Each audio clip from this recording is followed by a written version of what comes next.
get started. Okay. We've got a slightly different group here than we had this morning, so I'll make the point that, apart from the fact my name is Barrie Gilbert, there are quite a few slides, and we'll rush through them a little bit, but you're welcome to have the PowerPoints of both this and this morning's lecture on noise, and as a matter of fact, there's a lot more, but I better not get too gushy. This is about an idea that I think is worth giving some thought to, and we will for an hour or so. I make this rather simple point, that in any creative life, as humans, we only have a very small number of really important ideas, and maybe not even any important ideas, but we generally rely upon a bunch of ideas that we have had since we were young, and we put them in our little polka dot bag and carry them around on our back and dig into them every now and again, polish them up, use them a bit, and put them back for the next time we need something like that. And there aren't very many strongly different ideas that I can figure in my own life. Now, of course, if you think of the greats, well, let's see, Galileo, I guess he invented the cosmos. Newton invented light. Robert Hooke invented springs and things. Shockley invented holes and electrons. How does it go? So, you remember these people because of the big things they did. Of course, the fact is that they led lives just like you and I and had lots of little ideas, but only a few that stuck around. And this idea of using just a few ideas in a lifetime is what I mean by the continued concepts.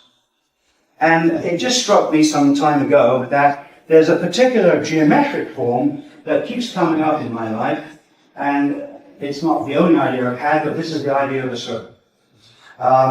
So I'm going to draw on a number of earlier presentations, so there'll be occasionally a little transition where we look like we're starting all over again with a new show, but that's just because it's patched together in that way. You'll see what I mean by this in just a moment, I hope. Let's start with the magnetron. I'm going to talk quite a bit about the magnetron because it happens to be a rather wonderful thing that does an amazing job of transforming raw DC power into microwave power without much help from anything else. It's really a miracle. This, if anyone wants to speak up, you're welcome to. If you shout out what you recognize this to be, you get points for that. Okay, no points. That's a cyclotron, invented at Berkeley by, not Rutherford, but, there's no, I've forgotten the name. That's pain for you. Who? Lawrence? No. He'll come back in a bit. This is another manifestation of the circular theme. In this case, it happens to be a klystron. This I'll talk about a bit. That's a decatron. This is one of my early carrier domain multipliers. Again, the circular theme pops up. This is some character generated work I did at an early stage of developing a readout system for the Tektronix 7000 stereoscope. This is a carrier domain magnetometer, which I'll tell you about toward the end. And of course, it's worth remembering that the silicon atom, which is at the basis of pretty much all we do, has this circular idea to it, or really strictly spherical idea. And even more strictly, who knows if those really exist as little point particles or not. I don't really care very much, because I can think about billiard balls popping in and out of atoms and becoming available for conduction, so it's fine with me, but it's not fine with a lot of people that we should talk about orbitals in that way. Here's another, it doesn't look very circular just yet, but the idea of being talked about is the idea of a translinear loop, where a loop of junctions is arranged to perform a certain function, and we'll talk ever so briefly about that. So, here's a quote, which isn't the quote I want. Isn't that funny? It's in the wrong place. But anyway, just read it to yourself, and I'll come back and tell you a bit more about who said that but I actually wanted another quote that was a bit more on the money. But anyway, okay. Okay, that slide got out of place. Never mind. That would cover me, of course, who said that. So this was the beginning of another little show that I call Electron Tornadoes, Paper Circuits, and Superintegrated Spinning Tops.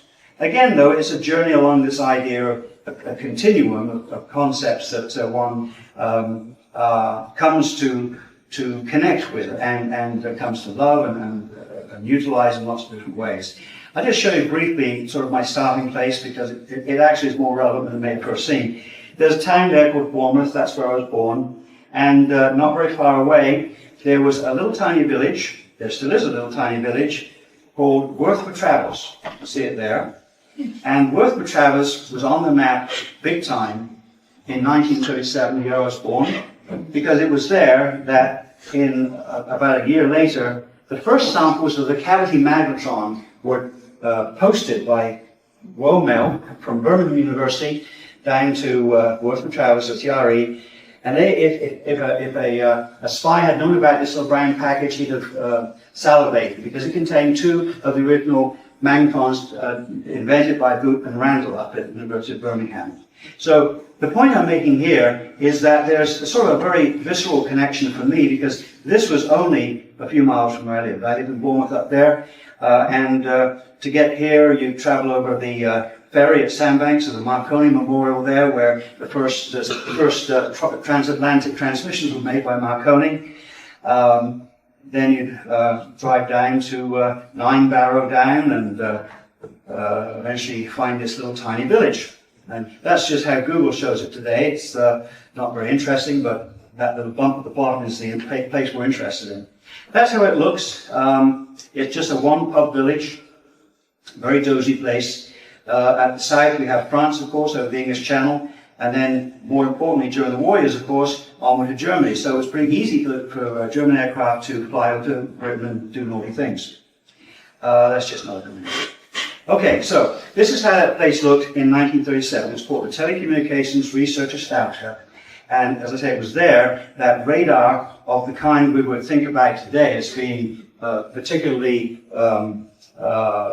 perceptive radar, having very narrow angular resolution, first took flight. And the radar at the time was implemented using the system called Chain Home, which was a series of high towers and transmitters working at UHF frequencies. I'm not really sure quite where, but in the 250 to 450 megahertz range. There's a great book by Robert Barrie called The Invention That Changed the World, all about radar. And it changed my life because of all the things that happened when the war was over. This is Sir Watson Watt's Chain Home radar, the low frequency stuff. It's sleeping peacefully now in the British Museum, dreaming about the good old days. And I can actually relate very strongly to tubes, vacuum tubes like this. I used those as a kid, and CRTs don't look very healthy, but CRTs of that sort. So the contrary begins in my own life with this idea of a device that really, it really did save Britain from invasion during World War II. It was a big deal, and two samples of the cavity magnetron were brought over to MIT, and then USA got into the magnetron business after that. Now, this is the early magnetron, and it's a little bit hard to see the structure, so I'm going to get rid of some artifacts in the photograph over on the right there. These are two I'm pointing to the wrong place, aren't I? Two semicircular anodes. You remember anodes, I expect, and cathodes, which are surrounding the cathode, which is that wire down the middle, and the two anodes are connected to a couple of connections that allow us to do things. So one of the things we're going to try to do, well,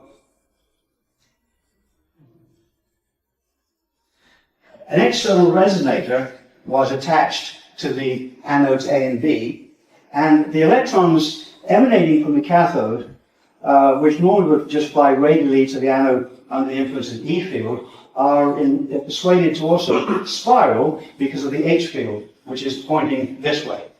And under the right conditions of operation, this little tornado shower of electrons could be made to induce our power in that tank circuit, but it was very inefficient for a number of fairly obvious reasons. The fact that the external tank had to be wired to a couple of anodes meant that there were some losses in those connections and so on. And many attempts to make magnetrons like this were made, but they never worked very well.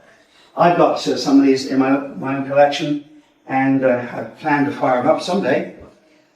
So let's talk a bit about those tornadoes. This is the Boot-Randall magnetron. I've added a bit of color where the cavities are just to show you roughly. That's about inch and a half in diameter at that point. The big flanges are where the magnets will attach. This wasn't evacuated permanently. You had to pump it down to use it. It was fairly efficient, surprisingly efficient, but nevertheless in producing, say, 500 watts of RF power at an efficiency of 50%, that's still 500 watts you have to dissipate in cooling. So it was cooled by water at the time. Modern magnetrons are quite a bit more efficient. So that was the thing. I've seen this in the Science Museum in Britain quite recently, and it's just, I would love to have one, but of course, we all. So now this is a more modern magnetron. Not all that modern. This was used in RAF, in fighter planes of the British Royal Air Force, but it came later. But it's more a more concentrated solution now, because the resonators are built in to the anode. This is a copper block, and these are holes that are milled by high precision machinery. And there are many ways of actually making these cavities, but this is a common form. And then at the center we have a cathode, a means of heating up the cathode, and then an output probe that delivers RF power. There's quite a bit that could be said about exactly how this works, but I think I can give you a fairly good idea this way. So this is my drawing, but this is how that block would, how the transport of current would look in the absence of a magnetic field. It's just a diode, cathode, anode, and that's it. So these electrons would gain a good deal of energy because of the high bias voltage, very negative on the cathode and ground on the anode, and they just lose that energy as heat, and it wouldn't be much fun at all. But with the addition of a magnetic field, we can cause this swirling of the electrons. And you can understand, I think, intuitively that there are many modes that this thing might get into. But the mode you wanted to get into is where, as the electrons interact with this whistle, as you like to think about it, this doesn't do anything. No, it doesn't work too well. But, we've seen a little whistle you can blow across. It's just electrons blowing across a cavity whistle, and the energy that is becoming embedded in this region of dielectric metal is coupled back into the electrons as further new electrons come around. So there's an energy back and forth between the cavity and electrons, reinforcing what happens at the and so on. And under the right conditions of H field and E field, rather surprisingly, this thing just lit up like a 1,000,000-watt candle. Not quite a million, but it was an amazing achievement for a first try. So, being so close to my home, when after the war, a lot of this stuff became available for dirt cheap price, I was obviously one of the kids on the block that bought this stuff. Now, I want you to look at this picture and see a very important detail of it. Can you see it?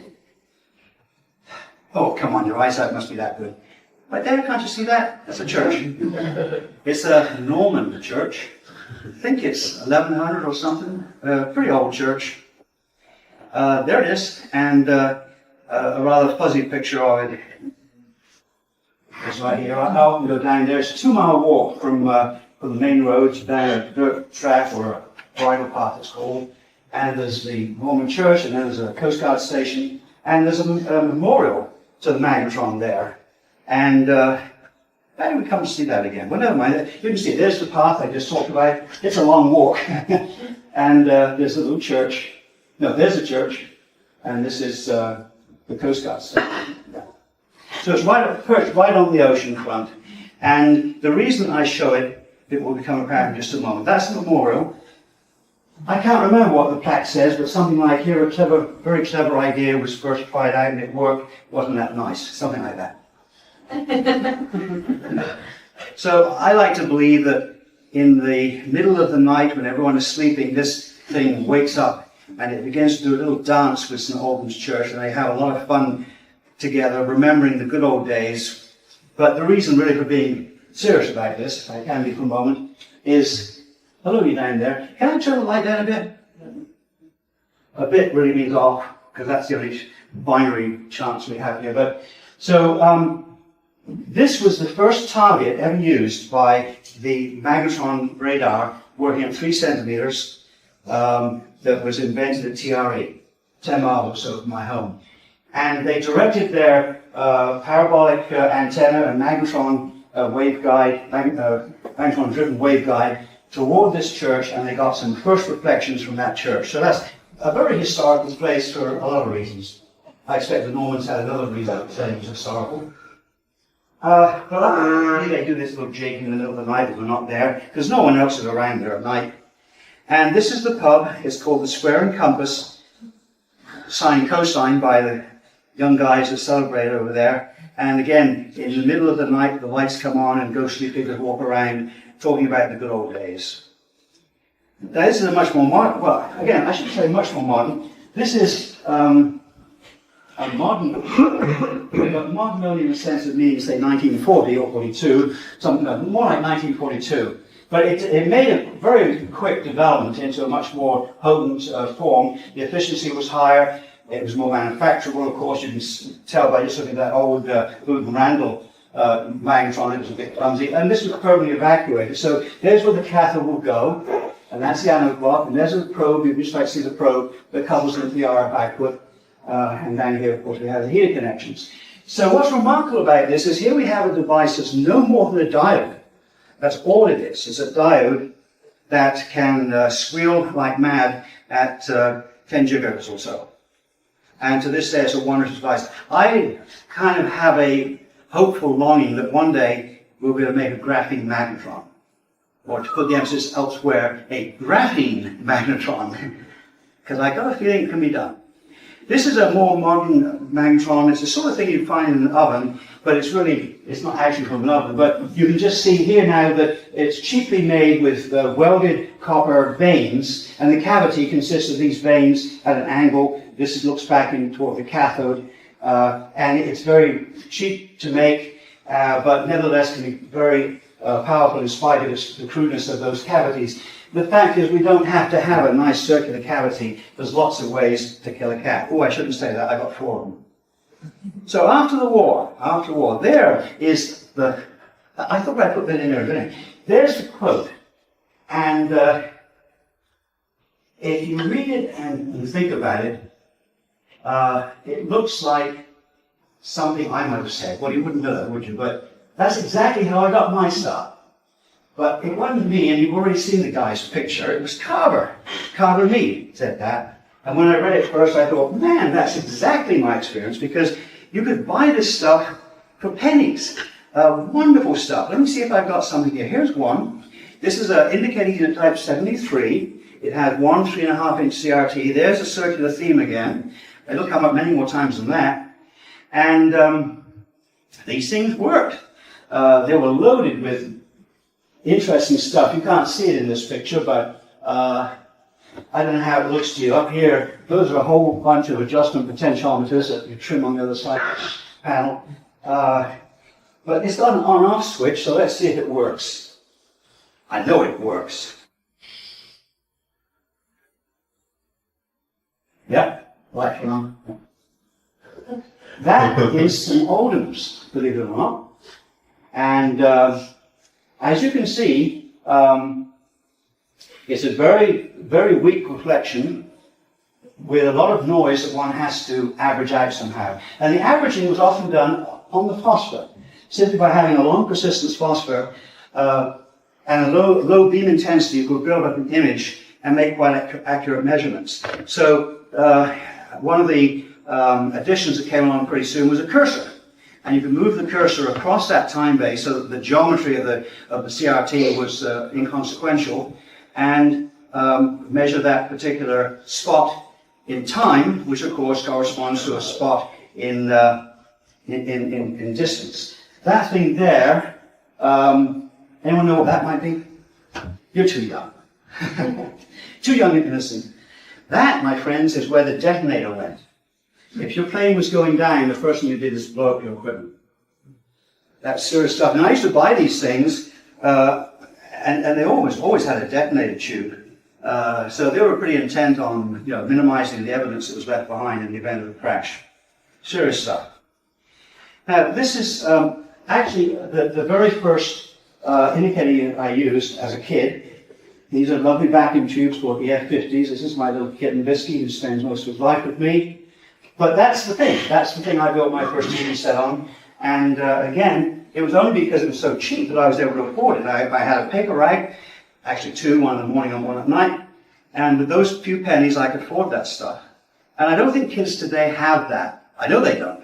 I mean, there are all kinds of blister packs containing funny things called microprocessors, but apart from that, there's no real connection with the visceral world of electronics at large.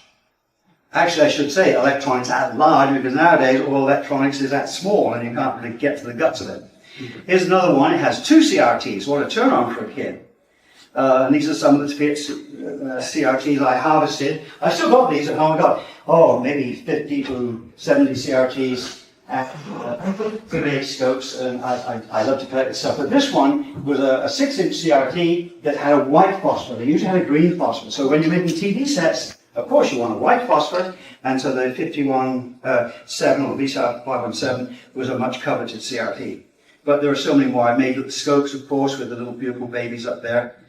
And now this is taking another direction. This is still a diode, but this is a diode of a different scale, if you like. It's in fact on the other side of the story. The magnetron is a diode that makes lots of pulse power for transmit. The question is, how do you receive these weak echoes from St. Albans, or from that nasty aeroplane with a swastika on it, flying over the English Channel toward you? Well, you need a receiver. And so the development of diodes was very important. And this actually says D1 on it. It's a development diode made at Malaz. And later it led to this thing, whose number I bet you don't care about, but it was EA50, or VR, valve receiving 78. And you can see it begins to get a bit more sophisticated. The manufacturing techniques are a little bit more, the pinch here is more regular than up there. But I used dozens of those, and so did radar receivers. And they're little itsy-bitsy things. And a bit later, something rather wonderful called a semiconductor came on the scene. This is a Westinghouse diode, and it's sort of a cat twister thing. There's a lump of something like germanium here, and then a plunger that pushes down on the germanium and makes a junction. And these things began to be used in place of diodes because they had lower noise, and of course that was in one way the beginning of the semiconductor revolution. I say in one way because it was microwave diodes that led the development of semiconductor devices in Shockley's days rather than active devices. And by the way, the bipolar transistor was not an invention. It was a casual experiment being made on a wedge of germanium in which two of the technicians at Bell Labs wondered what about putting the whiskers, they were using tungsten whiskers, on the other side of the wedge, rather than making a surface device, which is what they're trying to make. Let's see what happens. It's the what-if syndrome, which I think is so powerful, and I would encourage you to use it every day of your life. But the what-if led to the BJT, and of course Shockley got up in a later meeting at Bell Labs in June of 1947, I think, and made a big fuss about he told you so, and so on and so on. But anyway, so here's another circular theme. This is a klystron. A klystron consists of two resonators. These cross sections are a little bit hard to understand at times, but these are grids that intercept the beam that's being accelerated towards something called a collector. It's also called a burner, because most of the energy of this beam ends up as heat. But in passing through the first grid set, the pair of grids actually, this first, it's called a rhombotron. It's a funny name, but it's a rhombotron, and it receives RF power, which is just coupled in very loosely into this resonator, but it modulates the packing of the electrons. It's a bunching phenomenon. So as the EM field across these two grids fluctuates, it bunches electrons together. Well, that bunch of electrons continues to flow, but as it flows from here to here, it gains this many electron volts of energy. And in so doing, it arrives at the second pair of grids with a higher power than at the input. And it actually is an amplifier. Of course, you get about 5 dBs of gain for about 20 watts of power, so it's not exactly the sort of thing you want to use today, but klystrons nevertheless are still used today. That is an old klystron in my collection, but I'll show you where it fits into the box. So this is actually an oscillator. Here's the resonant rhombotron, if you like. Here's the electron tube. And up here is a thing called a reflector that turns the electron beam back again on itself and reinforces the velocity modulation that was incurred the first time I went through, and the thing can be made regenerative and oscillate. But you can see it's a pretty old piece of equipment. There's a little neon stabilizer, a rather sad-looking choke. Oh, there's a rectifier tube, 5U4, I bet. This is a circuit of a rather bigger klystron, and we won't worry about the circuit so much because I'm not sure I understand it. But this is how it looks big time. What do you reckon that is? 10, 9, 8, 7, 6, 5, 4. It is a linear accelerator. And these accelerators drive the guts, the urging components inside that pull the beam to have ever higher velocities as it goes that way, or maybe this way, I don't know. But these things run at pretty high power. They're maybe 250 kilowatt output klystrons, and there's a bunch of them in here. But this is the same principle as I showed before. However, rather than the two rhombotrons that I showed you in the simplified diagram, they often contain many. Here's a Toshiba, a modern Toshiba klystron. It's funny, if you look at the properties of this, you know, and compare them to what we do with circuits, the inputs are plus 40 dBm. That's a lot of power. The output is 3 megawatts, which is even more power at a pretty good efficiency. There's the burner at the end. It gets awful hot, and the input port is here, and you can see several resonators along the length of this thing. But this thing is about 16 or 17 feet long, and it only operates at 324 megahertz, so it's kind of a little bit dismal in terms of what we try to do sometimes in a little tiny bit of silicon. This I just throw in because it's a fun thing to talk about. This is an ADB converter. Down here we have an electron gun, deflection plates which you can't see, driven actually through the pins, however, not through side pins as is often the case. And up here is a target that is encoded in a binary gray code. And as the beam is deflected one way by the signal, the AC signal we're trying to convert, it's also deflected this way by a sweep. And so you're making a raster whose values can be read out of this target because of the embedded geometric coding in here through these connectors. I'm not sure why there are two in here, but I've not got one of those tubes. I can't tell you much more about it. But that I did use one, I should say, yes. I used one of those converters when I worked in my first job. It was a speech encoding system. This is kind of fun. A little bit off the circle theme, but still on the hollow state theme. This is called a selectron, and it's too bad we can't see the bottom here because it says the selectron tube had random access to 256 bits within 20 milliseconds. And that That's a treasure. I haven't got one of those yet. Well, I may be able to get one yet, but they made a big fuss about it. So complex are present scientific studies, such as atomic research, that working out in arithmetic could take all our scientists' time. The shortcut is found in the use of analog electronic brains. Okay, now here's jumping around a little bit. This is, we're going to get to another tube in a moment. Let's see. So many buttons to push, so little time. This was 1947, and this is yet another tube structure. I think the reason why I'm so much enamored of this period of time, apart from the fact that I lived through it, is that it was a time of huge invention in electron tube technology. So many clever things were being done with electron tubes, just by dint of their geometry. What can you do with the geometrical disposition of cathodes, anodes, and so on and so on. And it was that led me to be quite inspired to do some of the later work I'll tell you about that is very much in the same spirit.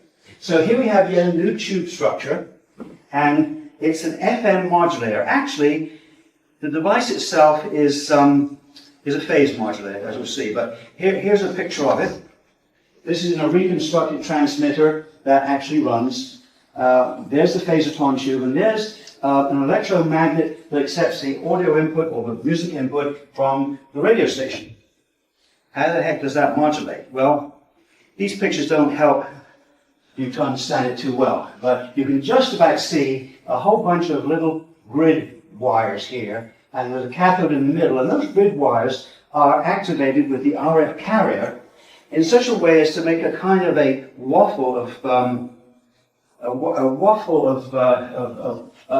electron disk that has these modulations. Now, understand that the guy who drew this was trying to suggest the density modulation of these carriers, the electrons, rather than up-down, no significance up-down. What is going on, however, is that these grids are impressed with the RF modulation, and so as the electrons move toward these outer anodes, of which there are two, one has slots and the other is just behind that one, the RF energy passes through the anode slot here when at a high crest, and again that doesn't really mean up and down, it really is more a matter of intensity, but during one phase of the RF, and then during another phase of the RF, the other anode receives the electron flow. So when field is applied, it warps this whole waffle in such a way that the phase relationships have changed. I mean, it sounds exotic, and it actually is quite, a peculiar thing. But the consequence was that when we place a tank circuit on the output, so the two anodes will be connected into a tank like this. So the inner anodes get to one side of the tank, and then what's left, that is the electrons that don't go, let's see, well, the electrons that do go to the slots end up at the output anode. And as you modulate the shape of that fan or waffle of electrons, so the phase of the output varies. And the way you make that modulation phase is through that coil that is the modulating coil. Now, since the relationship between applied voltage and the current in this coil is an integral relationship, in fact, it's no longer a phase modulator, it's a frequency modulator over a narrow bandwidth. So, I mean, this is only thrown in as an illustration of the kinds of things that as a kid came into my, field of experience and curiosity. So, we're still on this circle theme. Here's a funny tube. Anyone guess what that might be for? I know these are tough questions. I'm sorry to be tough on you. But I do give the answers in the end. Well, would it help if I said that this is a little electron gun down here, and electrons come out like so on this gun? So what do these things do? Don't worry about that. That's just for reference. As if you didn't know. I'll tell you, it's got a funny German name, Baden, Rover, I don't know. Any German-speaking people here. But anyway, what it is a physics experiment, or physics lab experiment, to measure the charge to mass ratio of the electron. A gas is used inside the tube to let you see the path of the electron, and you adjust, these are coils, I think they're something like gas coils or some fancy name. And by changing the magnetic field, we change the radius of curvature, which gets us back to the magnifying idea all over again. And those little marks that you could just briefly see in the other picture, these here, those are measurement gaps. They're like meter marks on a ruler. So what you do is you adjust the field until at a very high field, it bends around and passes through those slots, and at a lower field, this and so on, eventually through the slots up there. And as you use a combination of H field and E field, the E field, of course, being the accelerating potential on the anode, you can extract from that the E to M ratio. And as I said, it's just a physics lab trick as much as anything, but it is one of those spherical tubes. Here's another one that was a direct inspiration for something I'll show you explicitly in just a moment or two. It's called a decatron, and a decatron consists of some 30 electrodes, which are all little wires, they're cathodes, vertical wires, and then there's a disc anode at the top of the tube.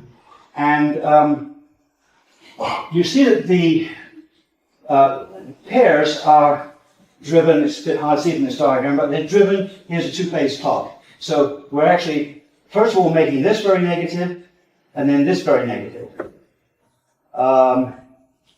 It's a funny drawing, I'm not sure I can make my way through it, but the idea is that by driving this thing with a clock on the alternating sets of cathodes, you first initiate a discharge here, let's say, by just a random process. It'll pop up wherever it wants to. So let's say it's initiated here. Now you let that go positive and you take this negative, and the plasma is already developed in this region. So the most likely cathode to take over that plasma is this one here, and it does. And now, when you release both of these, and they both go positive, there's a gaseous cloud here, a plasma cloud here, and it's these outward electron cathodes that pick up the discharge. And so this thing hangs. The plasma moves around and around, and you can both visualize, you can both look at the accumulated count, or in many cases, and this might be one of those cases, you simply use it as a counter tube, and you don't bother looking through it.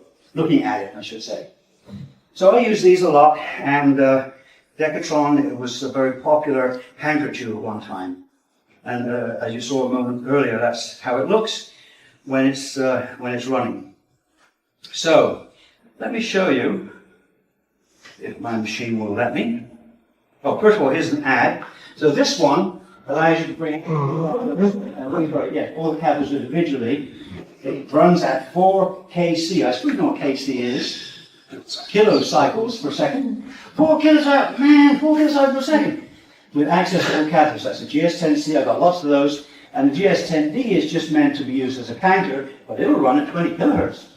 And it also does that with the universally acknowledged decatron reliability. And it was reliable for the simple reason that, like the magnetron, it is simple. It's just bits of wire sticking into not a vacuum, but a neon atmosphere, and it can't really fail to work. So the idea that it can't fail sort of appealed to me, as you might imagine, and in designing some ICs for the 7000 series of scopes at Tektronix, I wanted some counters that had to do a number of different functions, but I thought about making a solid-state decatron, and I did. Oh, here's an unusual example. This is a hydrogen-filled decatron. Do you know why it might be hydrogen rather than neon?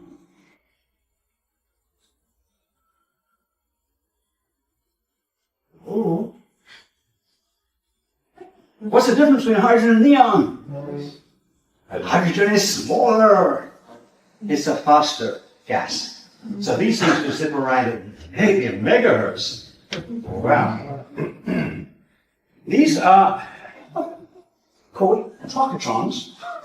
Trocatrons, and I got some of these in my collection too, I'm proud to say.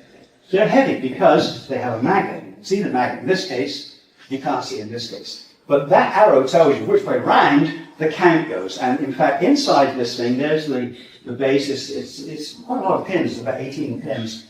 But inside here we have, and I don't think I have slides showing this, but there's a series of anodes. Now, this is a vacuum tube device. I think that's the important thing.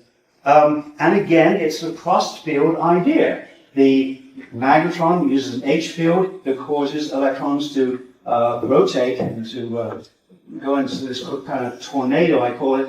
And exactly the same thing is happening here. A magnetic field is induced into the structure such that electrons emanating from a central cathode are inclined to move around a set of anodes at the outside, much like a magnetron. But because of the geometry, the way the anodes are made, in a particular kind of a slotted capturing kind of a fashion, the count can stick at a particular anode and stay there until the next hot box. So these were very important because being vacuum tube devices, they could work very fast. And they were used in computers at the time. The Pegasus, made in Britain, I think, used trochotrons. Hard to find these days. Now, this is my solid-state version of it. It might take a little bit of explaining because I don't show the circuit explicitly, but only how the layout looks. Of course, idealized layout. But these are N emitters. The softer green is the emitter, the bright green is the contact area, okay? The red is P diffusion, which forms a base. So there's the base of the NPN, but there's also an extension of that base, which forms a resistor. And the base goes to ground through a resistor. Then there's another region of this P that forms the collateral PNP. So injection from this P emitter, and all of this, by the way, is in the same epi region. Part of the reason for doing that is that in the good old days, the distance between the edge of the base and the edge of the isolation wall was massive compared to the size of the transistor.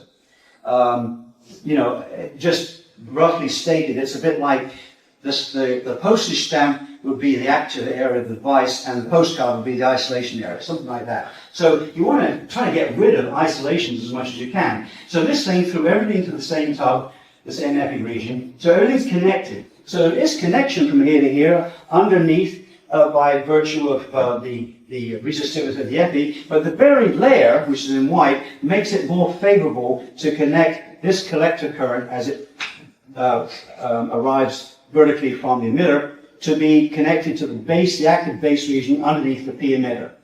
So now we have something like an SCR. We have an emitter, we have its base, we have a P emitter and its base, but they're connected to the feedback path, and the voltage that is generated by the lateral transport of current carriers from the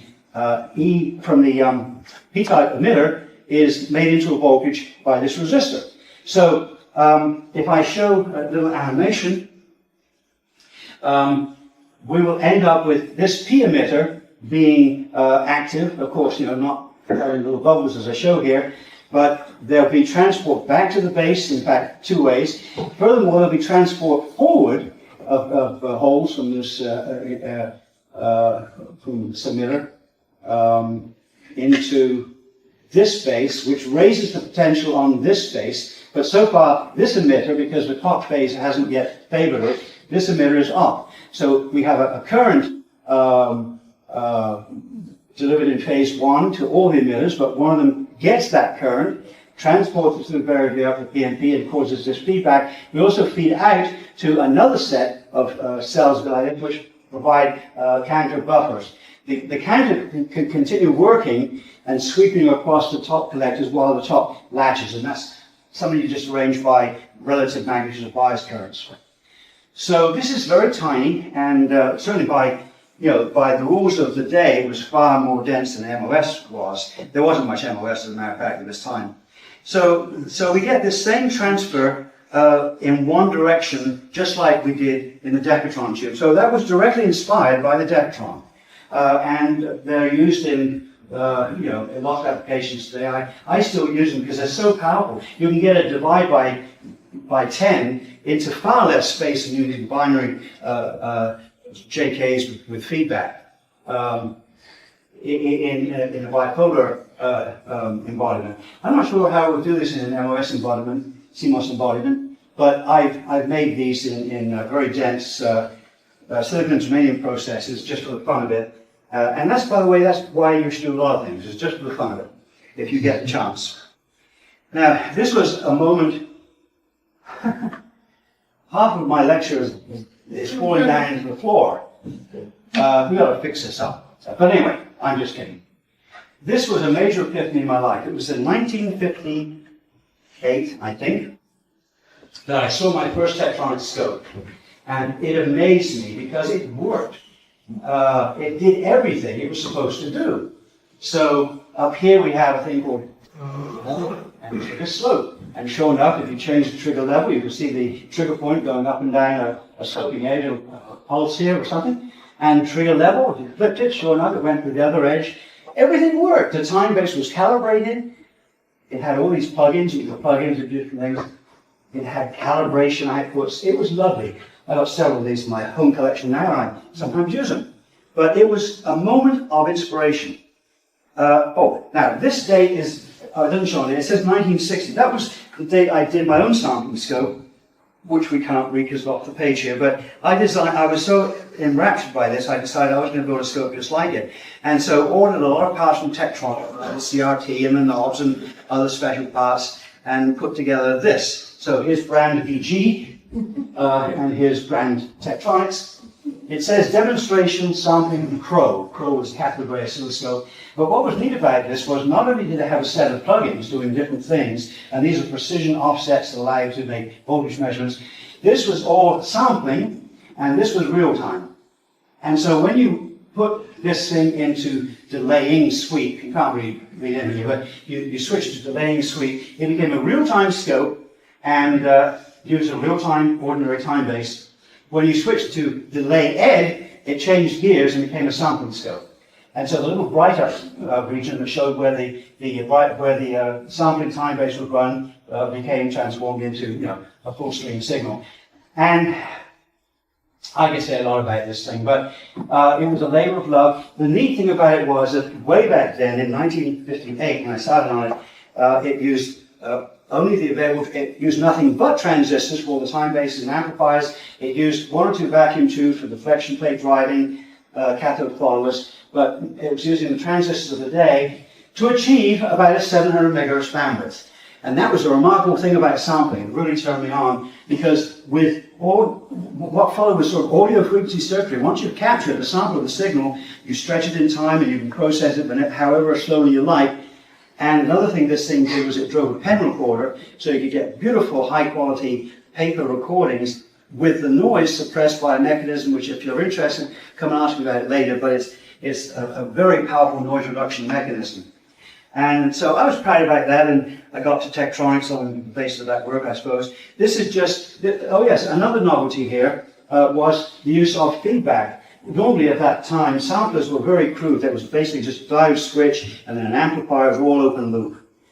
In this case, we take a little brief sample of the signal, and this capacitor doesn't charge up fully to whatever the voltage at that instant is, because there's a resistance associated with both the sampling gate and, of course, the source. But it charges up to the same amount every time, same proportion every time, and that's amplified in this thing. We can call a pulse stretcher, and there's a second integrator that puts it into a final capacitor that holds the charge. And now here we have a replication of that signal, but with some uncertainty, because of the uncertainty of the efficiency here and the uncertainty of the gain, and so on. However, by feeding that signal back to the bottom end of this leak resistor here, during the time between samples, this recharges to that voltage. So the next time the sampling gate closes, it only has to convey the error between the present sample and the last sample. So you end up with a response to something like this. This is when you've deliberately rolled off AL to the point where it's about 50%, and it creeps up this way. If it's too high, it'll hunt like this. And this was often used to lower the noise of the output by effectively putting in a low-pass filter in a kind of switched capacitor mode. But, I sometimes look at this and I think, that was pretty neat stuff at the time, and the fact it all worked was even more amazing. So there it is. Of course, this brings back nostalgia to me that it won't do anything to you. This is a pulse generator. Long story. I won't tell the whole story. But there's the other plug-in, and eventually we made a whole bunch of these things as sampling adapters that worked with that scope from a company called Solutron. 100 of them. And guess who was the guy who had to make more work? This is about paper circuits. That's one of my cats. I think we've met him before. He's Biscuit, the Tompkins. That's a bit of my study, a bit of a mess. But when I say paper circuits, you'll probably wonder what I'm talking about. And there's actually two interpretations. Here's one interpretation about character generators. But I mean it in different ways, we'll see in a second. But this gives you some idea of the kind of trouble that people went to. This was Lincoln Labs' work. And the next page perhaps is even a bit more descriptive. Maybe you'll see there's a whole bunch of transistors here, but these are transformers. And they have 60 kilohertz, 30 kilohertz, various frequencies where they're supposed to work. And they're taking a whole bunch of little bits of sine waves like this and turning them into characters. It was kind of wondrous, I suppose, but so complicated. So I was determined to make a readout system for scopes for the first time, and it was going to be simple. This is how it ended up. This is a side view of a 7,000 scope. There's the readout system. The rest is time-based and so on. That's a plug-in, of course.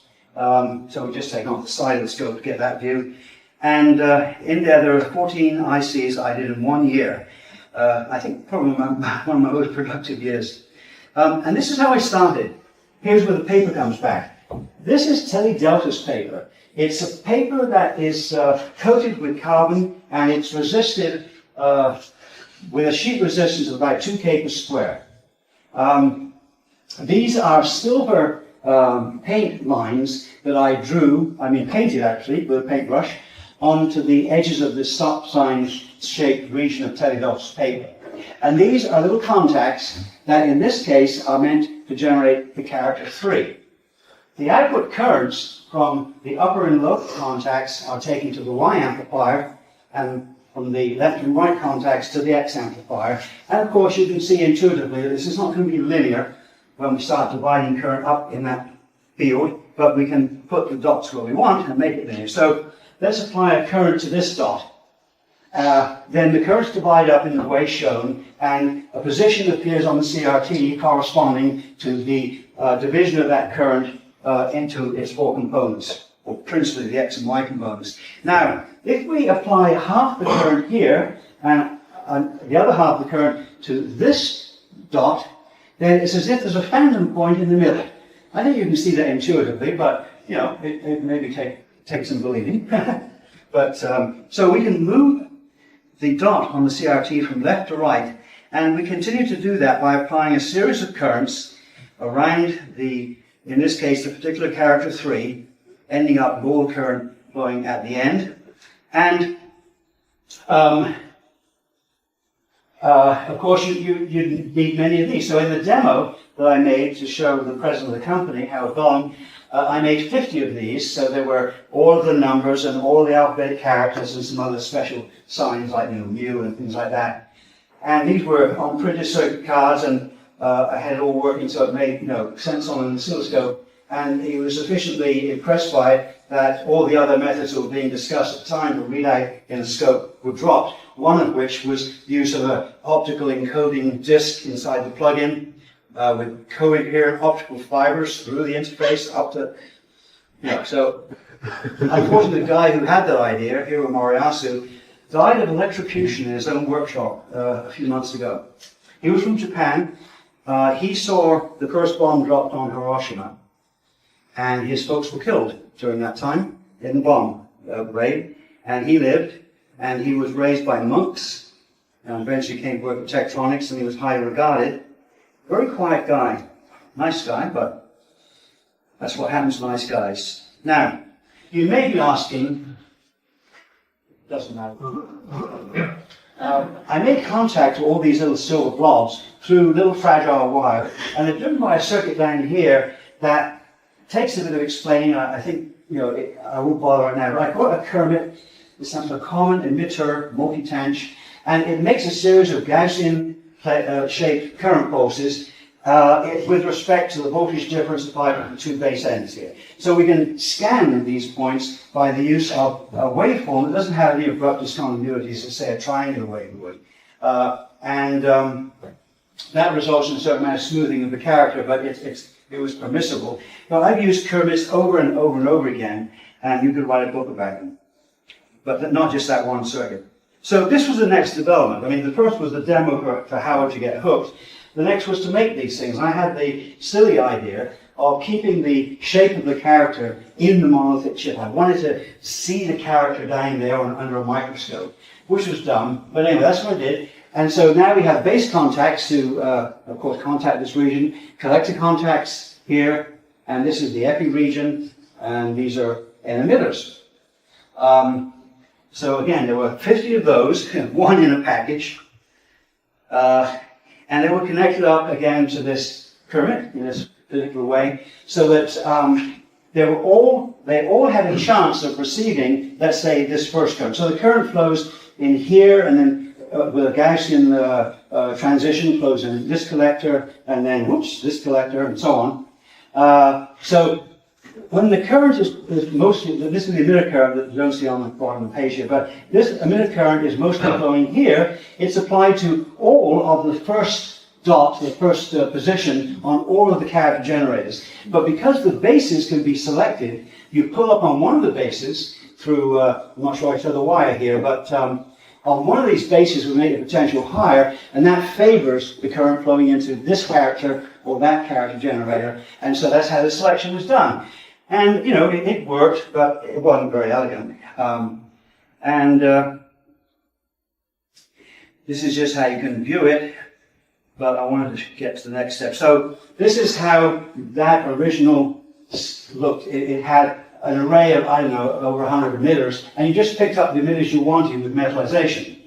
And, you know, this is sort of how it looked in a little demo of a curve tracer. But, you know, it's sort of, it's pretty obvious, I think, that this isn't the way to go. It's too clumsy, it's too area intensive. But there we have, for example, a wiring up for a letter 2, for a number 2. Now, the next step was to use the emitter position up and down a long base region to generate the y and the x coordinates. So the currents were divided, and this is 10 characters now.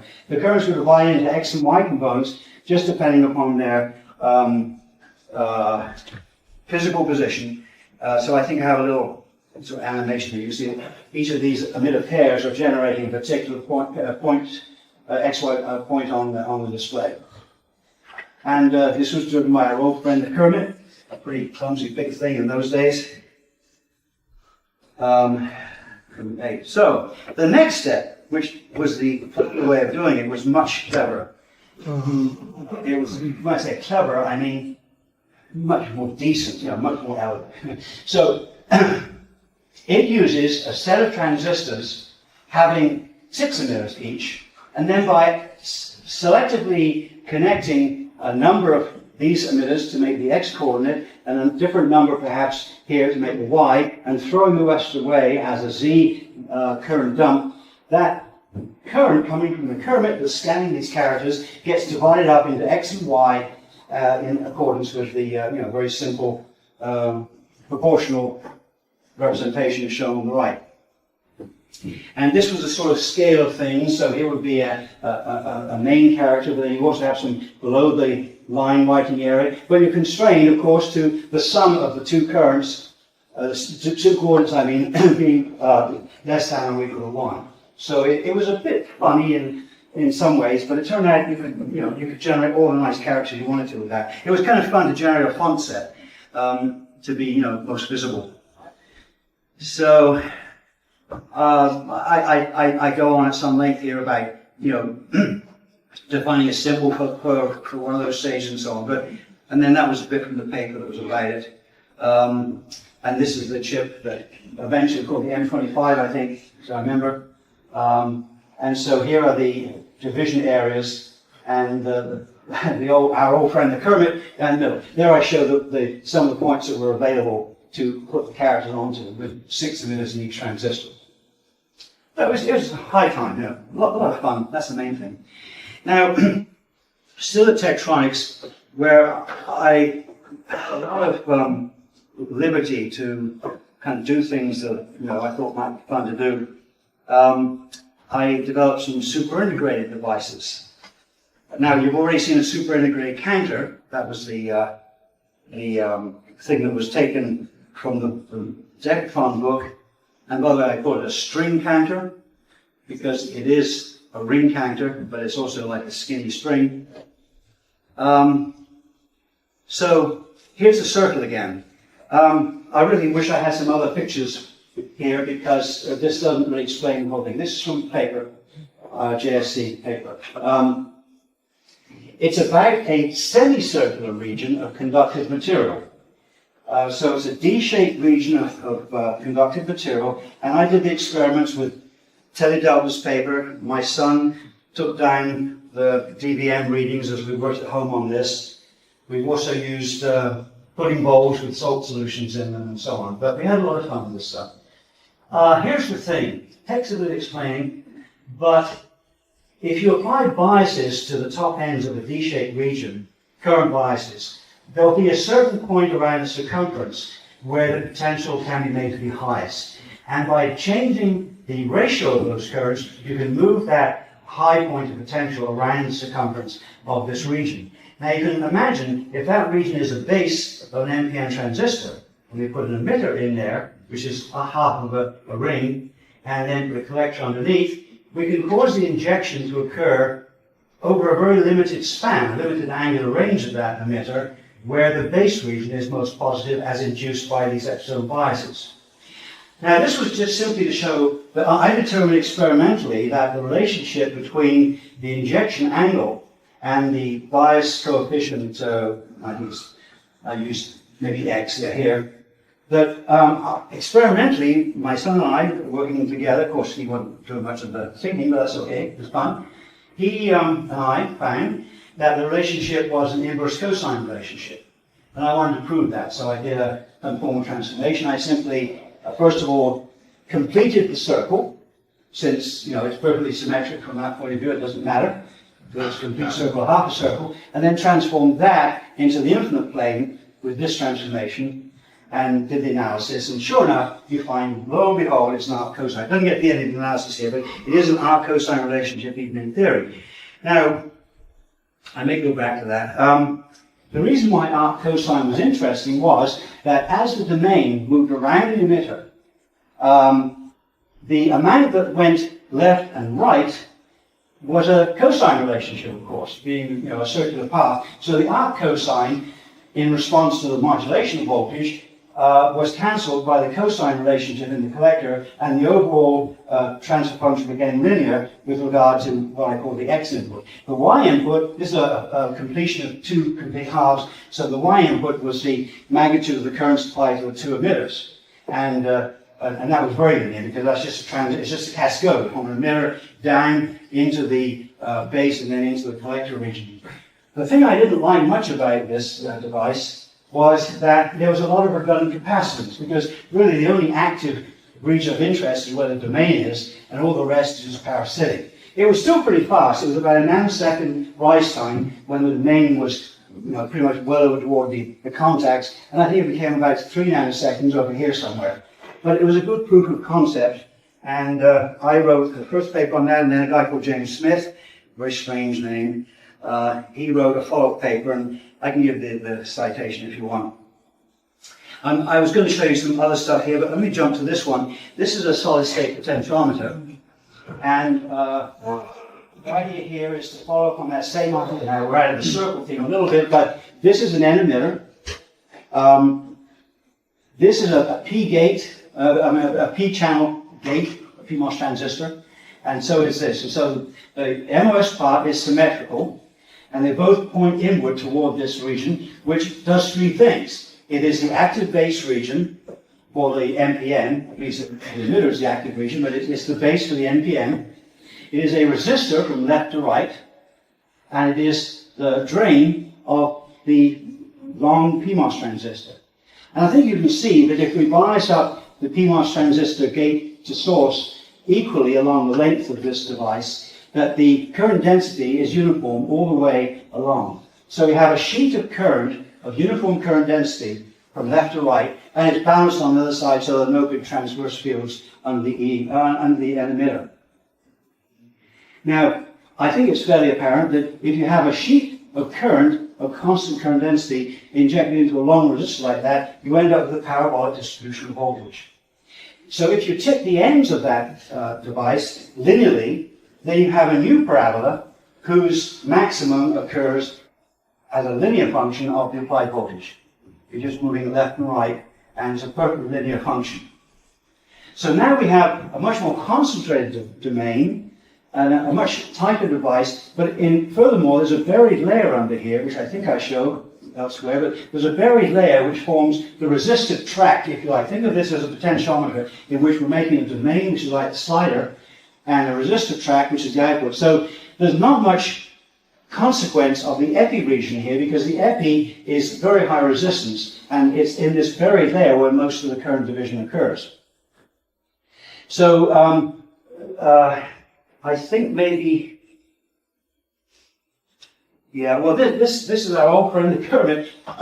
What I'm saying really here is that it is a solid-state current. It's just a continuous form of the current. All of the emitters are tied together because there's one emitter, and these are those fragments of the base, and these are the currents coming from the PMOS devices. So we generate this domain. It actually is a Gaussian shape. If you think about it, you have a base emitter voltage difference between one device and the other, which has a form exponential minus x squared. You know, x squared because of the shape, so exponential minus x squared, by the way, that tells us it's going to be a Gaussian kind of thing. And sure enough, it is Gaussian. What's nice about it, amongst other things, so here's our domain. As temperature varies, the width of that domain varies because it's all scaled by kT upon Q. We could avoid that by using p-tap biasing into the base, but then the scaling with p-tap in the base port of the system. So, but it doesn't matter because this domain acts as if it's a point, a concentrated impulse function of current at the center of the domain. And as temperature varies, it may expand or narrow the domain, but the centroid stays the same. So this pointer on the resistive tract stays, right where it should over temperature, except at the very ends where it. But so it's a workable device. You can easily try it if you've got access to a ICMS process.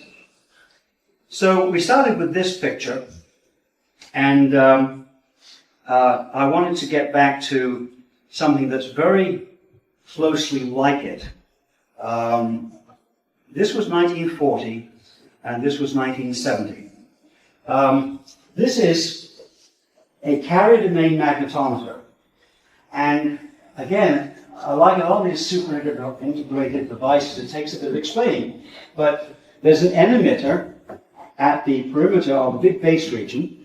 So there's the edge of the base. There's a gap where we see down to the epi, so I should have used different colors here. But that's epi, and then there's another ring, which is an outer P ring. And then in the middle, we have a contact to the epi and a contact to the base. So it's sort of a transistor. Actually, it's more like an NPN-PNP combination. I think maybe I can show that somewhere here.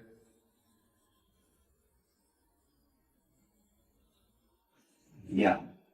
So looking out from the center connection of the epi, the center of the base, and so on, we have the N and the lack of PNP. Actually, this doesn't quite show things as they are because there's another junction on that side. That doesn't matter. And the drawing doesn't quite show, but I think you can guess that this is a NPN-PNP combination that acts like a little SCR. So when the currents are turned on, there's a perfect current source, in principle, applied to the lateral P emitter and to the N emitter. And that current has to go somewhere, and it goes at some random point around the perimeter, which is a region where the carrier injection is very crowded because of the feedback of the PNP and the NPN. It's a very intense region of injection. So going back to the surface view, those minority carriers that are moving laterally from the P emitter back to the edge of the P base are influenced by a magnetic field into the plane of the paper. And they rotate. The domain rotates. So it's hard to animate that perfectly, but you can see that something like this is going to happen. And sure enough, the domain does rotate, and the rotational frequency is proportional to the H field. The problem that we faced with the first, actually I took these devices back to Britain when I went back on a long sabbatical there, and they were examined at the University of Southampton and the University of York. And they had to use a nuclear magnetic resonance magnet in order to get the domain to move. The problem is stiction. Because the reason that domain came alight in a certain place is because that's where the misalignment of the various layers favors the appearance of that domain. But you see, I was taking another leaf out of the magnetron page or the decatron page, the same basic idea of having something that can be forced to move rotationally around a circular perimeter. And however, it was not all lost, because I suggested next that we take a leaf out of magnetic recording book where you apply an AC field to a tape in order to overcome the hysteresis of that tape and render the overall modulation onto the tape linear. So a device, this wasn't quite how the device was, I was trying to simplify it, but the external emitter ring, these collectors, they were divided up into segments, and they came out as separate collectors, very much like the cathodes on a decatron. And they could be connected to an up-down counter. So if you apply an AC field to this device that is large enough to overcome the stiction, then the domain will rotate in one direction and then rotate in the opposite direction alternately, and the accumulated count in the CMOS counter will be 0 after one complete cycle of the AC excitation. But if there's, in addition to that, a DC field on top of the AC field, or of course if the AC field should be unfortunately asymmetric, then there'll be a count accumulated in that counter. So the appeal here, the big deal here, is that this, to my knowledge, is the only kind of magnetometer that is an integrator. You think about it, most magnetic sensors, in fact, I think all have a spring return kind of mechanism. For example, in a Hall plate, carriers are deflected to one side by an H field, where they generate an E field, and the E field prevents further movement of that current path anymore toward the edge of the little square slab that makes a Hall effect sensor. And other sensors that, rather than being circular, they're based on this idea of the SLIM, which is a steerable localized projection. Look, sterilized, localized, try again. Reset. Steerable, localized injection multiplier, SLIM, which also describes how it looks. But taking a leaf out of that page, you can make SLIMs in which the domain has no preference to be anywhere along any part of the emitter. So to light up somewhere, once again, stiction may be concerned, but because of the parallel nature of all the diffusion now, it's less problematical in the circular configuration. And what you end up with is something that can be described as like a steel ball bearing running in a little half-cylinder track cut into a steel plate. So the ball bearing's in the middle. As you tip it, it jams to one end. As you tip it the other way, it jams to the other. So it's a magnetic comparator. And then with a coil, now not used for the purposes used here, but a coil that the current in which just brings that domain back to the center, then you know by direct measurement of that current that it is directly proportional to the magnetic field. That's not quite an integrating, it's almost an integrator because as a magnetic comparator it has very high gain, analogous to the high gain of an op-amp, which is supposed to do a lot of things even though nothing much happens at the input. So these mag sensors have worked out pretty well. But again, the point that I'm trying to make, if it isn't very obvious by now, is that all of these ideas are really just the same idea, spread on the bread in a different way. It's only a few ideas, and it's amazing how far you can get with just just a handful of ideas like that. So let me see if I got anything. Yeah. I think I've got just a minute or two to talk about this. I of course, would love to talk more about translator design. The reason I talk about computation at a loop or a node is you can do remarkable things just by this simple invocation of time a lot of minutes together and arranging for a junction, a loop of junctions. But it's amazing partly because of the amazing properties of the bipolar transistor, but a cautionary note can be, what should we say, injected here is appropriate. That's what I'm trying to say. A cautionary note is appropriate.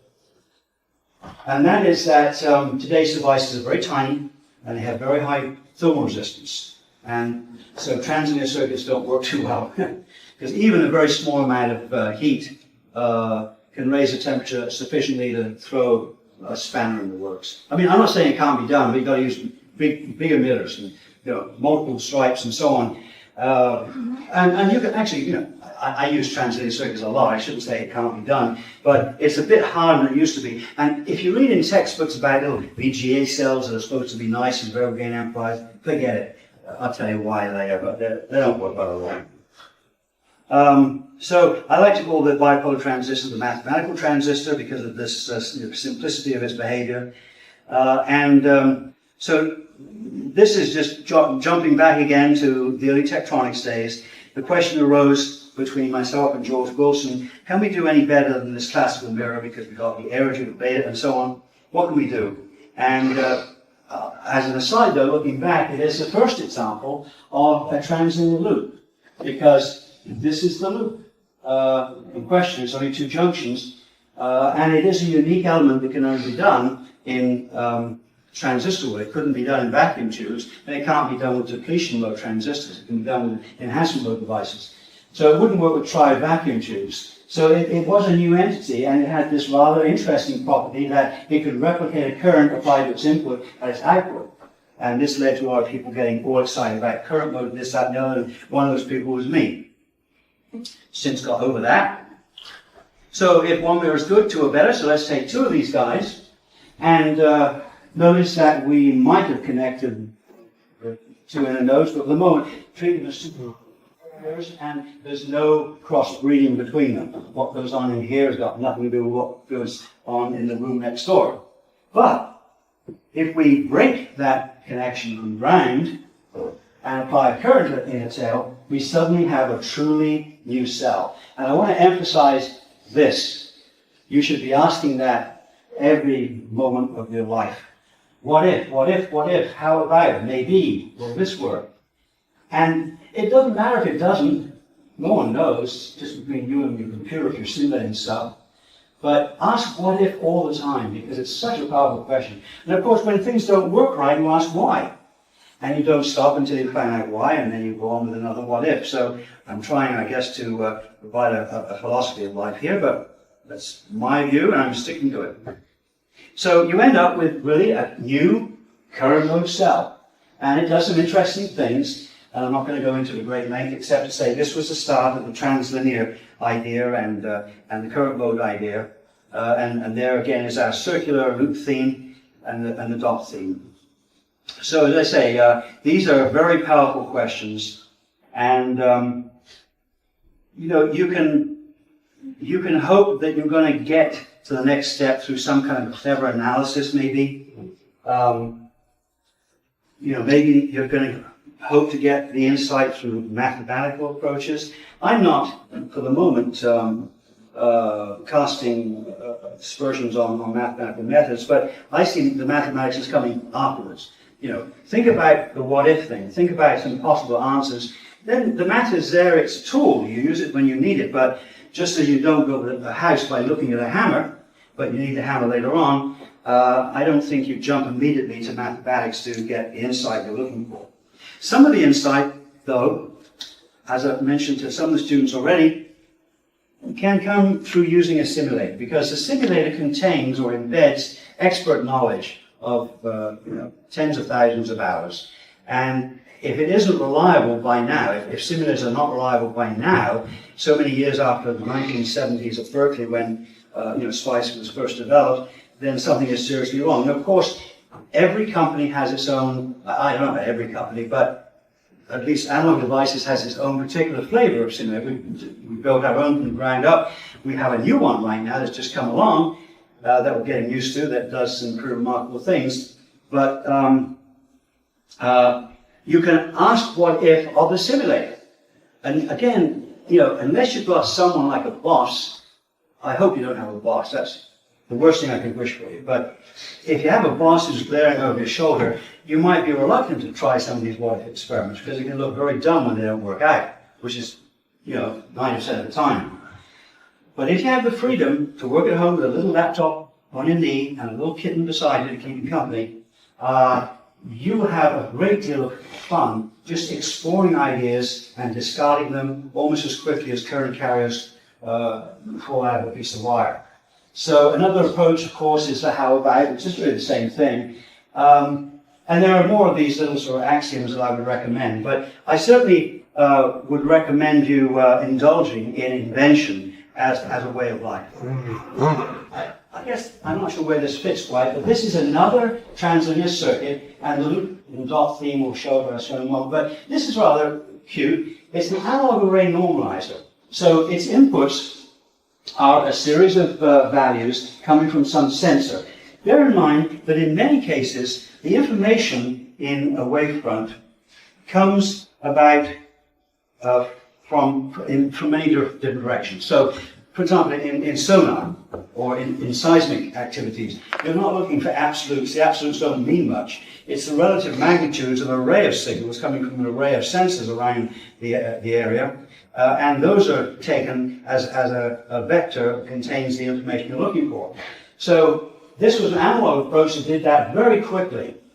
These currents just need to be proportional to the inputs applied to coming from the sensor, but the dynamic range at each of these inputs was, in an actual product that uses the 8638, were over a dynamic range of 60 dBs. So 1,000 to 1 variation on the absolute magnitudes of those currents would be encountered. But on the output side, all of the emitters are tied to a fixed current source, IY, and the ratios applied to the input set of devices is replicated as the identical ratios, correspondingly, in the output pair of output devices. So suddenly we could go from a very big dynamic range of the input to a set of outputs that bore the same proportional relationships. We don't really care what the emitter voltage here is. The voltage doesn't enter into our thinking process. It's all a translinear approach, and we're talking about current mode loops, and I think I have a little that's the overall function too bad I'm losing all these pictures.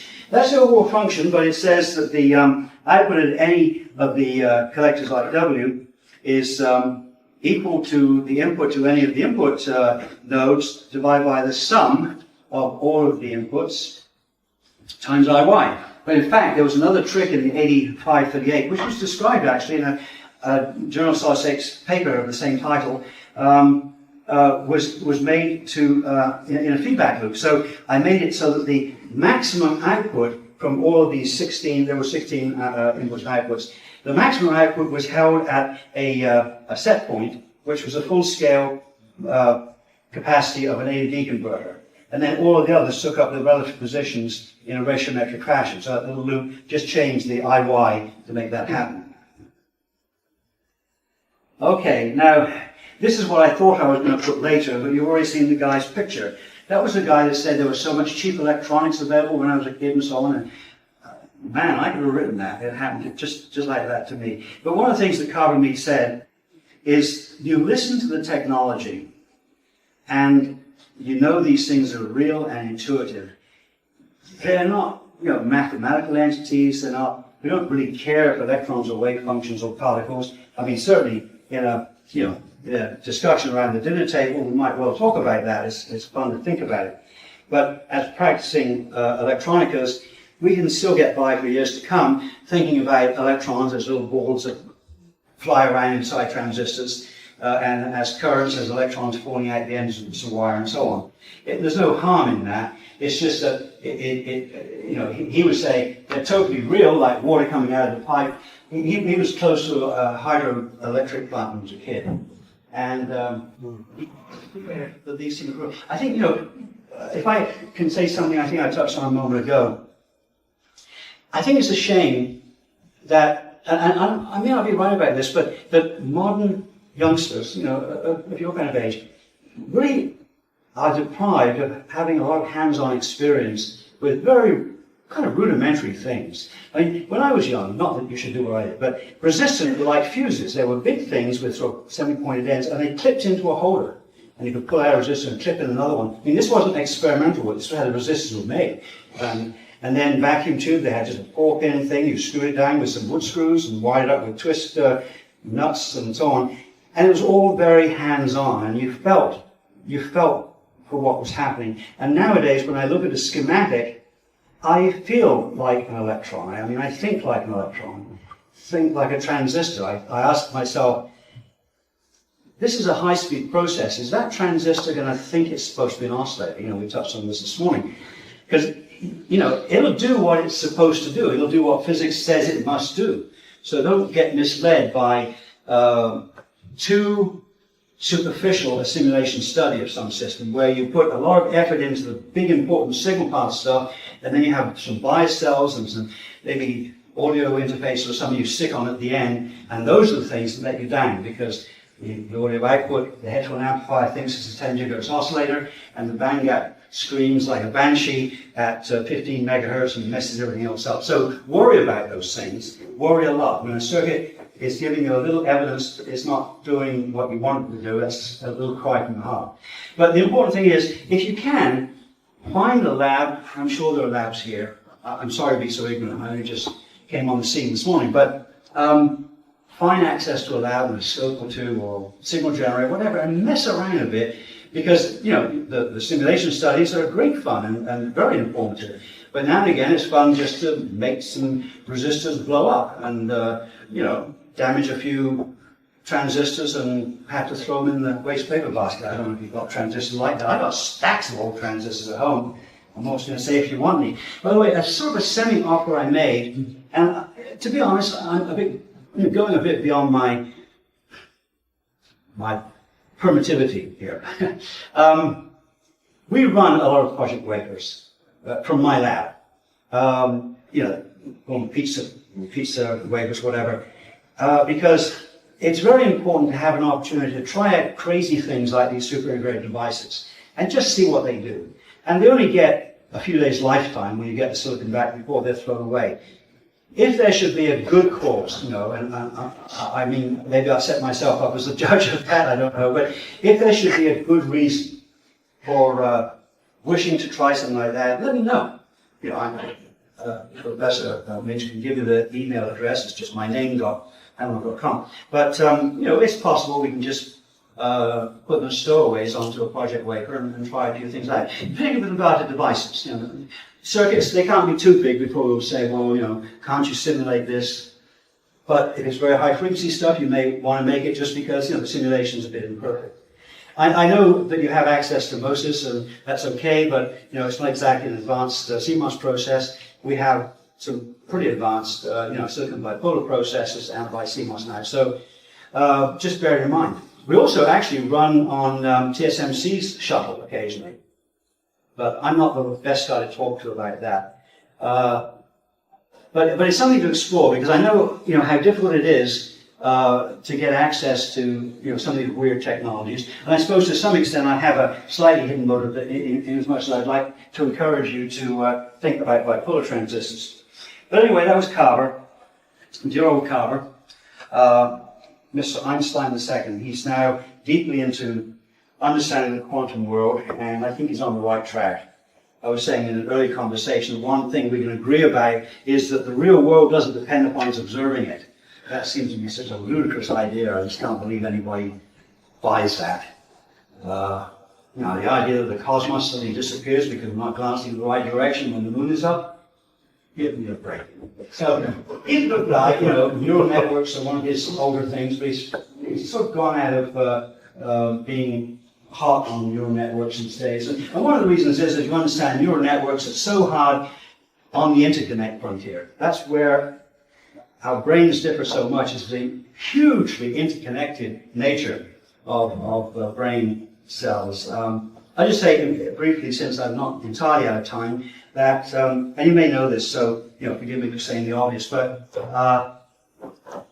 in the cortex, if you take a cortex out of your head, it's not a good idea to do it too often, but if you take it out of your head and lay it out flat, it's around about 2 feet square, as I understand it. It sounds like a lot, but anyway, but it's 4 millimeters thick, and here's the interesting thing. In those 4 millimeters, there are 6 layers of computation, if I can use that word.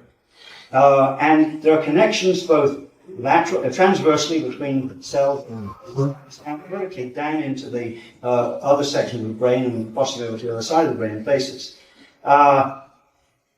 What is rather interesting about that is that all mammals have the same 4 millimeters of thickness as we do. They don't have as much spread out, they don't have as many cells, but that structure is uniform. And it's some kind of a computational structure that the creator thought up, and it seems to work pretty well. But again, I agree with Carver on another frontier. He basically says it'll be a long, long time before we can ever make anything resembling a brain in terms of its capacity for information processing or in artificial intelligence, whatever it is we're going to do. And I'm sure all of you, no matter how old or young, have pondered on the peculiar nature of consciousness. Well, our circuits have a load that will soon go somewhere, and it causes a motor to run or a resistor to get hot. What's consciousness? It's a dead end, and yet we know about it. So, I don't know. I shall never understand these things as long as I live, but it's good to be a searcher, I think, and to give some thought to strange things. So, I'm about done. I hope it was worth coming to. I've got more cogent lectures I could give. This was meant to be a kind of a philosophical ramble, which I guess has already turned into being. But I mentioned to Professor Minch that if there's an invitation to come again sometime, we can do some serious discussion of some serious circuit ideas, rather than just scraping the surface of noise as we did this morning and talking nostalgically about the good old days as we're doing right now. So thank you for your hour and a half of attention. If you've got questions, I'm here.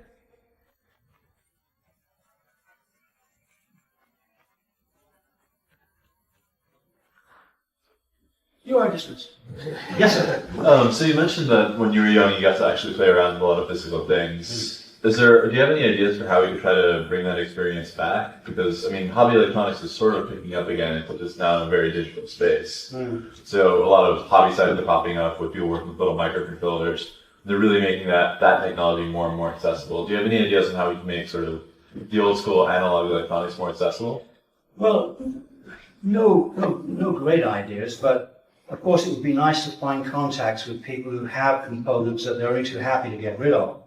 I mean, there's still a lot of components like that out there. There's a store, now this doesn't answer your question, but there's a store close to my lab called Surplus Gizmos. And it's a great deal of fun to go there, just buy these dumb things, relays and motors and stuff, but he's got them. So they must exist here as well, I would think. And so finding some place like that is one possibility. Another is just being a little bit, what should we say, a bit of a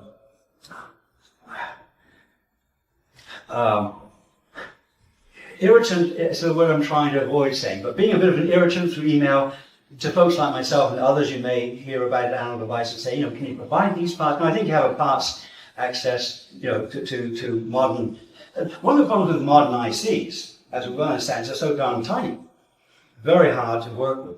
I mean, we work through microscopes, and if you can find some way here of mounting those things onto a board, which gives you access through bigger pins, and then you can do your big, hands and fists manipulating of those circuits.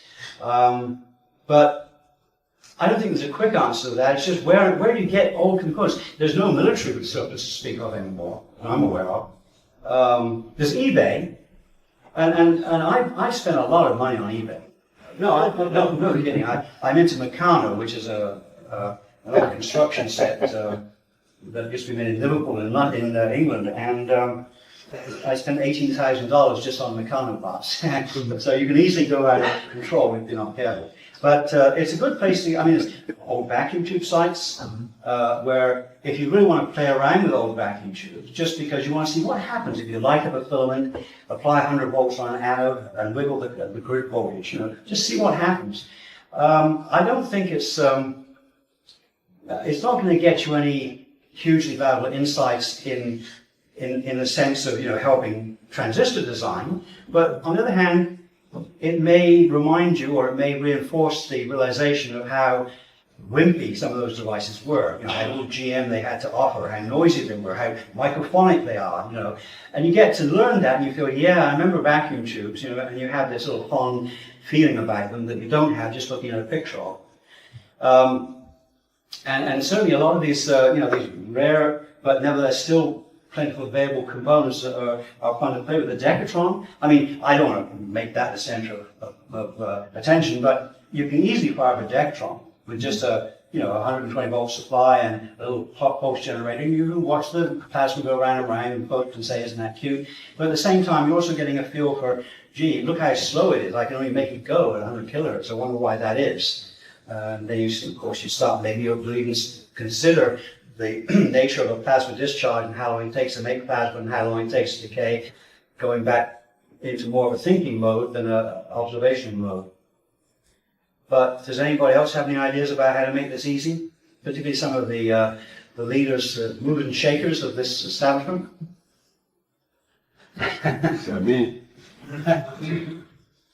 I know that Professor Bowman at RIT is a big fan of hands-on experience. He calls it his practicum, and he has lots of. Actually, it's rather fun. There's a microelectronics lab there that has a study called. I wanted him to call it the Gilbert cell. He called it the Gilbert study, but it was etched in glass before I had a chance to suggest. I knew it was going to happen, but I should have said make it the Gilbert cell. I mean, that's a bit more fun. Whatever the Gilbert cell is, by the way, I don't know what that means, but no, I really don't. People use the name for all kinds of things. But there is a little study there where I wanted it to be like a study in Einstein's time, with sort of thick carpets, old carpets, a phonograph, with a horn, no calculators allowed. You go in there, you talk about things without the help of your laptop and so on. But it didn't work out that way. It's a modern study, and a sort of little thinking spot like I have here. But anyway, he greatly believes that his students should have a lot of time at the bench, just playing with circuits and just seeing what happens. Let me say one thing that sounds like it. Gosh, what on earth is this got to do with anything? But when I was saying playing with things, one of the things that we play with as analog is or are op-amps. And I just want to say something that I've got to get off my chest here. An op-amp is not an amplifier with problematic or high-frequency behavior. It is an integrator. Think of it as an integrator, and you can't go far wrong. That is to say, the gain is almost over the entire range of frequencies that most of us are interested in. The gain is just simply declining at 6 dBs per octave, 20 dBs per decade. And an ideal integrator would indeed have infinite DC gain. Mm-hmm. So that would meet the criteria required of an op-amp. But thinking about it as an integrator, you cease worrying or cease treating its behavior as if it was a nuisance and something that you've got to deal with later. It's something you deal with right away. Mm-hmm. So whenever you're using an op-amp, say this is an integrator and its time constant is, and of course it's defined by the unity gain frequency. It's that simple. Mm-hmm. So that's just a casual thought. But I can see a lot of students playing with op-amps and making filters with them, and they don't behave quite right, and then the realization comes, oh, it's that problematical excess phase. Well, it's not excess. The op-amp is doing what it's supposed to do, which is integrate. That's how we actually cover them in our first semester course. Oh, goody goody. Okay. Good. Well, you're in good hands then. It means I can go home. Okay. Well, I've enjoyed being here. It's always hard to know what to talk about. You try to sort of pass on some of your experience and insights and things you believe are important, but in the end, all of our lives are decoupled, largely decoupled, and in the end, it's what we do with the opportunities that present themselves to us. Over lunch, I was talking about the importance of having joy in what you're doing. In fact, in the Lausanne lectures, which I often give in Switzerland, I sometimes say to the class, "Are you having fun?" And of course, there's a kind of a neutral response to that. It's not exactly a question you're supposed to answer, but I say because if you're not, it's not too late to become a dentist. I imagine dentists have fun, but you know, don't stick with something because you feel at some point you made a mistake and you should be doing something else. Go for a lifetime career, which you feel pretty sure this is the thing I enjoy. I love doing this, you know. And I've been one of those fortunate folks that never had any doubt about it. I always knew what I wanted. But I recognize it's very hard for young people today because it's in the first place, it's a much more complicated world. As far as electronics is concerned, it's a much more highly developed arena of activity. I would say medical electronics is something that's going to be very important. Some new materials to keep an eye on. Not are, but is one material that I'm especially fond of is graphene. I think graphene is going to do big things in the future. Right now, it's a bit like ICs were in the late 1950s. You know, the yields were poor. I do remember going to the ISSCC over the years, right from the very beginning. There would be a year when we would hear of a 10-gate logic cell. 10 gates with a single chip. The next year was 100 gates. And on it went, and people were coining terms like small scale integration, medium scale MSI, large scale integration, VLSI, what's going on now? ULSI. You know, now we've lost track of all that because we're so far away from that trend. But it was funny to go each year and just hear about a decade increase in how many devices or logic gates you can put on a chip.